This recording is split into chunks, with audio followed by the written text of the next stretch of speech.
Gezezaako okuba ku ssimu kumanya yagundi naye yabadde alina olujimpano za yeebase. Mukone? Mitiana. Actually Fik yachuzinze venues ezaawukana ku venues za bulijjo. Kakati abantu bangi nnyo badde ne comments zaabwe ezenjalo ku show yani ya Fik.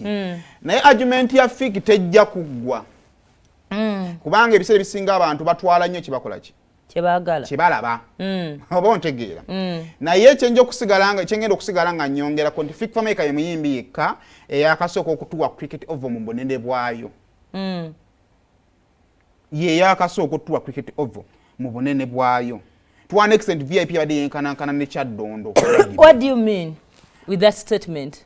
Bulijjo bonna bagizanyiramu ne bagiteekamu obungo dira ne bagiteekamu zitendi ne bagifunza. Okay. Fik ye yakasooka okutuwa cricket over mu bunene bwayo. Kakati Fik abantu ababadde we babadde singa obateeka mu shows endala zibadde bazanyiramu obungo dira. Fik yandibadde show erina abantu bangi nnyo. Lwaki yakikoze bwatyo okusinzira ku ag'omunda genninako waliwo confusion wakati w'aba promoters abali mu show eyo.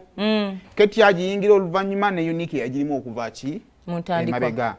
Ebyo na bena yes ensobi zentu tujja tusize wa Fik Fameica. Fik Fameica obona atandike onakola ekivvulu omwaka ki planning at least omwaka gumu nga tegunnatandika. Omanyi sente wabo ogendo zijja. Kubanga bino ebyokutuka ku last moment nga tewali sente omaliza ogenze bwa promoter ate ne promoter ayagala kujjayo sente ze. Kubanga twatuka ku kivvulu nga awaliwo abajja ne tickets nga bazitunda. Abayimbi mu kutandika wano omwaka egwaggwako ne batimba ebigundi baba tebalina plan beekwata bwekwasidde eti anti bw'otuuka ku last moment nga sente teziriwo n'onoonya promoter kitegeeza nti wali tolina plan. Wali weekwata bwekwasira onako oba ontegeera. Naye singa Fik yalina sente ze eza venue n'aba n'ez'obulango byonna byali ayagala byali agenda byachivinga kyovola nti ekifo yali akitadde. Because I remember twatandika okugamba bane Fik Fik teriyo kikyobulango buliwa. Tegedde bulungi. So kati kigenda kuddayo ku planning. Fik yali aplaninze bulungi naye n'atuuka wali mu execution nga waliwo sente ezeetaagisa nga tasobola kukikola kutuukiza kyakola. Kyovola nti waliwo abajja ne tickets nga yabatundiza mu mabaala. You have friends ababeera mu mabaala. Njagala obabuuze. Batuusikanga na time ne bayimiriza omuziki nagamba ne mugule tickets za Fik Fameica. Kyokka wakati mu kwogera mu bivvulo ebibadde awo ekyo kivvulo kye kimu ku bivvulo ebyalina sente mu booking. Kwa promoter yali ayagala sente ze. Yalina sente mu booking kwa bemwalabamu. So naye nze nsigala njozayo za Fik Fameica manyi nze nfa nnyo ku muntu kyabadde emabega okusinga kyali kati. Bwe tutunula Fik Fameica gwe tulina kati ayewukanira ne gwe twalina ewa emabega. Ebyokutereeza weebiri. Naye namwe nga bwokyali awo ng'omaze emyaka 10 tugamba kyuka tokyuka lwaki oyagala Fik akyukire mu lunaku lumu.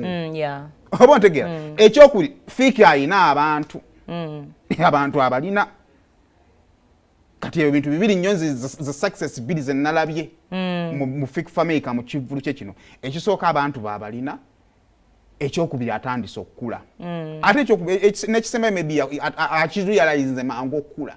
Waliwo omuyimbi abeera kumala ebbanga takula n'atuuka kuggwako nga era takuze. Naye kati mu kivvulu how's his performance byali bibi